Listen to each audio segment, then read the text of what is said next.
21 जूनला होणाऱ्या नीटच्या परीक्षेचा पेपर पुन्हा फुटणार नाही याची गॅरंटी काय?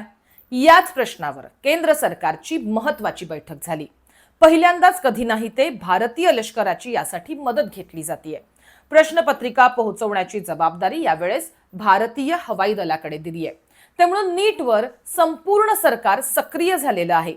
केंद्रीय संरक्षण मंत्री राजनाथ सिंग, दूरसंचार मंत्री ज्योतिरादित्य शिंदे, NCERT तसंच CBSEचे प्रतिनिधी, NTA चे प्रमुख अभिषेक सिंग आणि PMOचे अधिकारी या बैठकीला हजर होते. केंद्रीय शिक्षण मंत्री धर्मेंद्र प्रधान हेही बैठकीत होते. खुद्द PMO म्हणजेच पंतप्रधान कार्यालय सुद्धा यामध्ये लक्ष घालणार असल्याचं स्पष्ट झालंय. पंतप्रधान नरेंद्र मोदी हेही या सर्व प्रक्रियेवर लक्ष ठेवून असल्याचं प्रधान म्हणाले. नीटच्या परीक्षेबाबत घेतल्या जाणाऱ्या प्रत्येक निर्णयाची रिपोर्टिंग पंतप्रधान मोदींना करण्याच्या सूचना या बैठकीमध्ये देण्यात आल्यात. त्यामुळे यावेळेसची नीट पार पडावी यासाठी खुद्द पंतप्रधान मैदानात उतरलेत. पेपर फुटीच्या या घटना रोखण्यासाठी होल ऑफ द गव्हर्नमेंट म्हणजेच सर्वच्या सर्व सरकार संबंधित यंत्रणा एकत्र येऊन काम करत असल्याचं प्रधान यांनी आजतकशी बोलताना सांगितलं. पण मूळ प्रश्न कायम आहे.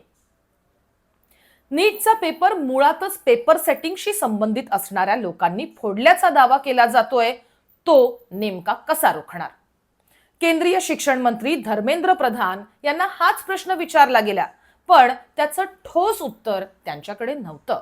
पण ते म्हणाले की पेपरच्या सेटिंग पासून ते परीक्षा केंद्रावर ते नेण्यापर्यंत आणि पेपर संपल्यानंतर पुन्हा ते सुरक्षित ठिकाणी आणण्यापर्यंत सर्व व्यवस्था चोख ठेवण्यात येणार आहे. त्यासाठी राज्य सरकारची मदत घेतली जातीये. जिल्हा स्तरापर्यंत त्याची व्यवस्था उभी केली जातीये. आताचा पेपर हा भाषांतर करणाऱ्या प्राध्यापकांनी लीक केल्याचं समोर आलंय. ते यावेळेस अजिबात होणार नाही याचीही काळजी घेतली जातीये असं ते म्हणाले. 12 भाषांमध्ये नीटची परीक्षा होतीये. या 12ही भाषेतल्या भाषांतर करणाऱ्या, मूळचा पेपर सेट करणाऱ्या या सगळ्यांवर कडक नजर ठेवण्यात येते. प्रश्नपत्रिका तयार करणे, इन्क्रिप्टेड छपाई, वाहतुकीचे मार्ग, प्रश्नपत्रिका साठवणूक केंद्र, वितरण व्यवस्था आणि केंद्रापर्यंत प्रश्नपत्रिका पोहोचवणारी यंत्रणा या संपूर्ण प्रक्रियेवर PMOचं लक्ष असणार आहे. एवढंच नाही तर सायबर सेलही सक्रिय केलेत. टेलिग्राम सारख्या मीडियावरही यावेळेस पोलिसांची करडी नजर आहे. त्यामुळे पेपर फोडल्याचा कुणी दावा केला, तो फॉरवर्ड केला किंवा वितरित केला तर त्याला सोडलं जाण्याची शक्यता ही कमीच आहे. यावेळेस रिअल टाइम व्यवस्था उभी केली जाते.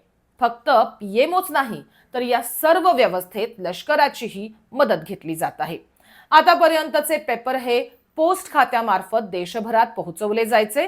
यावेळेस मात्र ही जबाबदारी भारतीय हवाई दलाकडे देण्यात आलेली आहे. परीक्षा केंद्र बदलता येणार आहेत का? 22 लाख विद्यार्थी नीटची परीक्षा देत आहेत. यामध्ये जवळपास 5,500 सेंटर्स आहेत. यात सरकारनं यावेळेस मुलांची फी परत करायचा निर्णय घेतलाय. एवढंच नाही तर परीक्षा केंद्र बदलण्याची सुद्धा मुभा आहे. त्याचा फायदाही 2.5 ते 3 लाख विद्यार्थ्यांनी घेतलेला आहे. विशेष म्हणजे सर्व परीक्षा केंद्र हे सरकारी शाळा, कॉलेजेस आणि इतर संस्थांमध्येच घेण्यात येणार आहे. त्यासाठीचा प्रोटोकॉल तयार केला गेलाय.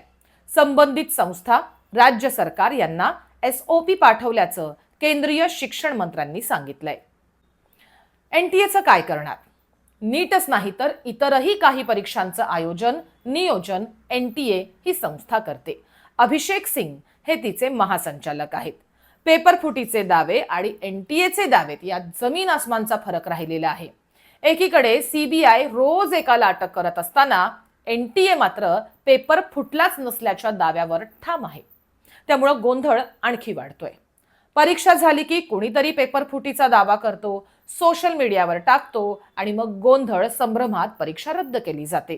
त्यामुळं लाखो मुलांना त्रास, तणाव सहन करावा लागतो. या सर्व प्रक्रियेत NTAच्या भूमिकेमुळे आणखीच भर पडतीये. त्यामुळंच सरकारसमोरचं सगळ्यात मोठं आव्हान आहे ते घरभेदींचा बंदोबस्त करण्याचं. ते होईल का? येणारी नीट व्यवस्थित पार पडेल का हा प्रश्न कायम आहे. तुम्हाला काय वाटतं? सरकारनं कुठली एक उपाययोजना करावी म्हणजे नीटची परीक्षा नीट पार पडेल असं आपल्याला वाटतं? कमेंटमध्ये नक्की सांगा.